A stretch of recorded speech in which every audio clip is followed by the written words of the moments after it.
이 숫자들의 의미를 아십니까? 모두 하나의 문제와 연관된 것들입니다. 바로 미세먼지입니다. 미세먼지가 우리나라 최우선 해결 문제로 급부상하게 된 것은 2016년입니다. 2016년 6월 미세먼지가 환경 문제로 심각하게 대두되자 미세먼지 관리 특별대책이 수립되고 11월 과학기술 기반 미세먼지 대응 전략이 마련됐습니다. 4만3이라는 말 아시죠? 옛날 우리 한국의 대표적인 겨울 날씨를 4만4온이라고 했습니다. 4만3이는 3일은 춥고 4일은 미세먼지가 있다는 말입니다. 미세먼지는 왜 이렇게 심각한 환경 문제로 주목받게 됐을까요? 예, 우리나라가 1988년에 서울 올림픽을 개최한 때라든가 2002년 월드컵 개최 시기에 미세먼지 오염이 굉장히 심각했습니다. 그래서 이제 우리나라 같은 경우는 2003년에 수도권 중심으로 대기 환경 개선에 관한 특별법을 제정해서 그 대기 오염을 개선해서 2012년까지는 상당히 국민들이 개선됐다는 느낌을 받았습니다. 그때 마침 2013년 10월에 세계보건기구에서 미세먼지를 이제 1군 발암물질로 이제 규정하게 됐습니다. 특히 겨울철 같은 경우에는 이제 북소풍이 불어서 그런 영향들이 이제 우리나라가 받게 돼서 굉장히 이제 국민들이 이제 우려를 하게 됐고, 이러한 복합적인 문제를 이제 해결하기 위해서는 과학적인 연구가 필요합니다. 2016년 미세먼지 관리 특별대책에 이어 2017년에는 미세먼지 관리 종합대책이 발표됐습니다. 전과 비교해 보다 통합적인 대응과 과학 기반의 미세먼지 대응 역량을 제고하기 위해 다양한 추진 과제가 시행됐는데요. 정부에서는 왜 이렇게 미세먼지에 대한 연구에 투자하는 걸까요? 중국과 한국에서 오염물질 배출을 감축하기만 하면 미세먼지를 해결할 수 있는 거 아닐까요? 미세먼지 R&D에 투자하는 것이 예산 낭비라고 하는 의견도 있습니다. 하지만 정말 낭비일까요? 미세먼지 R&D 사업이 왜 필요한지 전문가에게 물어봤습니다.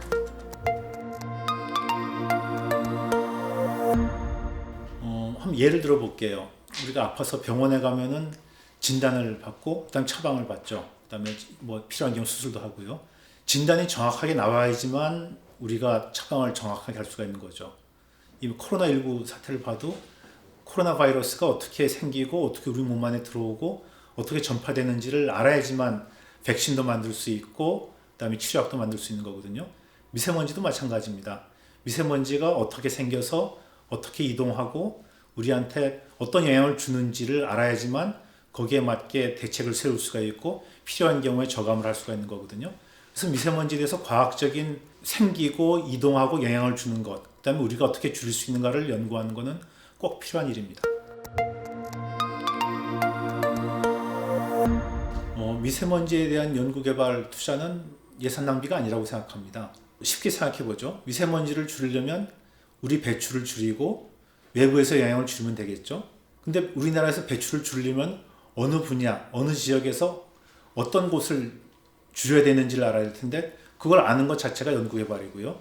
그 다음에 외부 영향을 줄이려면 외부 나라나 외부 사람들한테도 우리가 이 정도 영향을 받고 있는데 당신네들한테 이 정도 줄여주면 좋겠다는 얘기하려면 그거에 대한 근거도 과학적인 근거가 필요하고 그게 바로 연구개발 투자겠죠. 예를 하나 들게요. 그래서 우리가 서울에 살고 있는데 서울에 사는 사람들한테 자동차의 영향이 더 중요한지 아니면은 석탄력 발전소의 영향이 더 중요한지를 아는 것도 중요하고요. 그다음에 어느 정도인지도 중요하고 그걸 줄이기 위해서 경유자동차에는 어떤 제어 기술을 붙여야 되고 석탄력 발전소에는 어떤 기술을 적용해야 되는지를 알고 그 필요한 기술을 만드는 것 자체도 연구개발 투자인 거죠.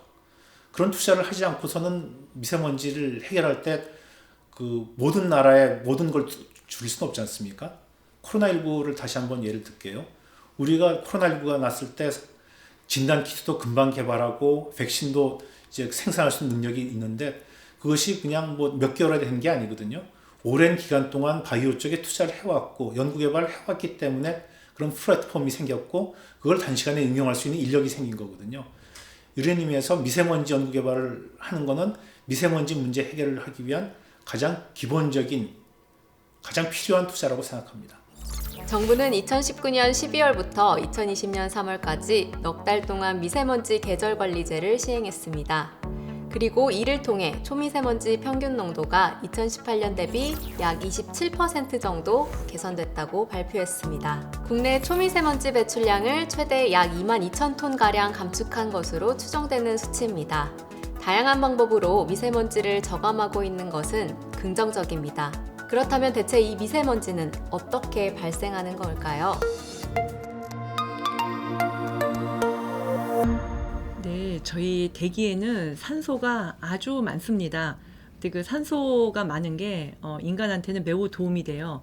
저희가 활동하는 그런 과정에서 많은 종류의 그 위해성 물질들을 대기로 배출하게 됩니다. 그러면 그 배출하는 물질이 대기에 오래 머물면 우리 인간한테 해롭잖아요. 그래서 그 물질을 제거하기 위한 그런 하나의 화학 공정이 대기 중에서 일어납니다. 그럼 그런 과정에서 산소가 대기 중에 있는 산소가 그 배출된 물질에 붙어서 결국은 저희가 그거를 산화라고 합니다. 그 산화 과정에서 미세먼지가 생성이 됩니다.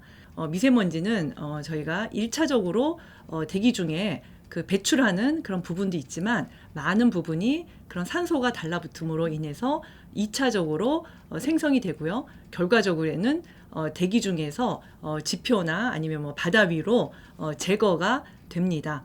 그래서 원론적으로는 그 인간한테 그 유리한 그 어떤 그 오염 물질의 제거를 위한 목적으로 미세먼지가 생성이 되는데 그게 최근에는 너무나 많이 만들어져서 오히려 인간한테 해를 끼치는 게 그게 문제가 되고 있습니다.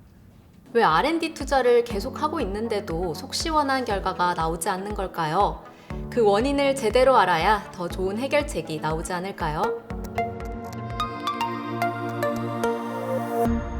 네, 일부는 그대로 적용할 수 있는데요. 그 우리나라의 고농도 미세먼지 현상이 나타날 때는 그 외국에서 진행되고 있는 그런 그 현상과는 조금 다릅니다. 우리나라에서는 주로 질소와 황산화물의 영향이 큰 걸로 나타납니다. 근데 이러한 물질들은 과거에 산성비에 관련돼서 연구가 많이 진행이 되었고요. 산성비 문제가 해결이 된 다음에는 큰 연구가 진행되고 있지는 않습니다. 그리고 현재 또 환경이 많이 변하고 있잖아요. 기후변화도 있고 그다음에 또 우리나라의 그 미세먼지 현상은 주로 따뜻한 계절이 아닌 그 추운 계절에 일어나고 있기 때문에 우리나라의 상황에 맞는 그러한 그런 어떤 환경과 그리고 물질 위주의 미세먼지 생성에 대한 좀 더 집중적인 연구가 필요합니다. 우리나라는 한번 고농도가 발생하면은 대부분 전 지역에서 고농도가 같이 발생하잖아요. 지역마다 배출원이 다를 수가 있습니다. 서울과는 다 같지 않겠죠. 그러니 우선 그 배출원을 파악하는 게 우선입니다.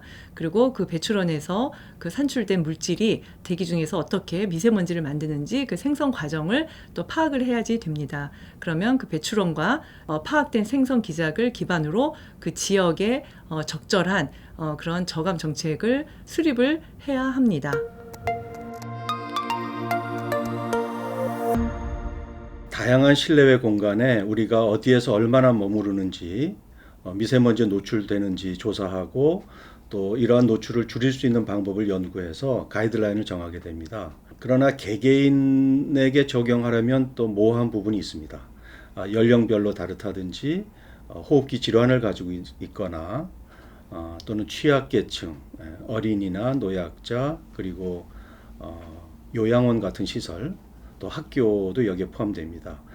여기에 대해서 더 많은 연구를 해야 되고 현재 우리나라에서 정하고 있는 수준도 어느 정도 건강을 보호하기에는 적합합니다.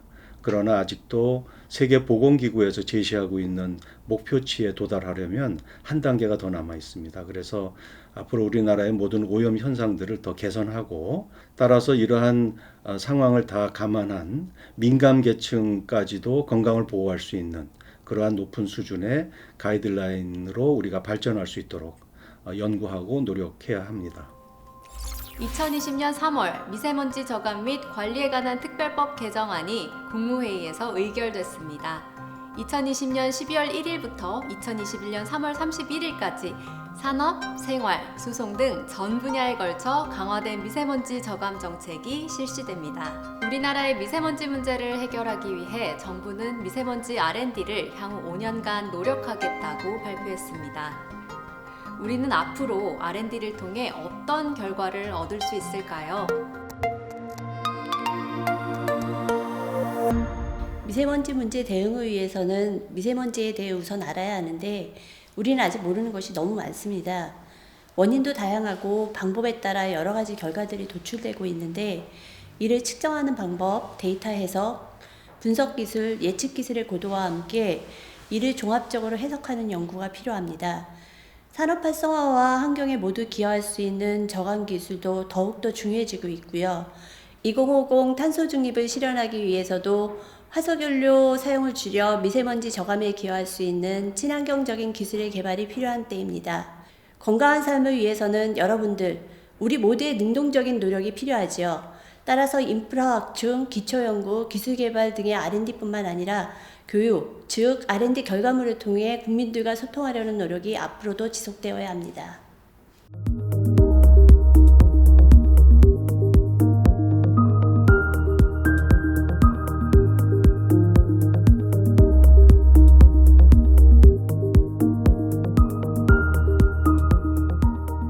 미세먼지는 과거에도 있었고 현재, 미래에도 존재할 겁니다.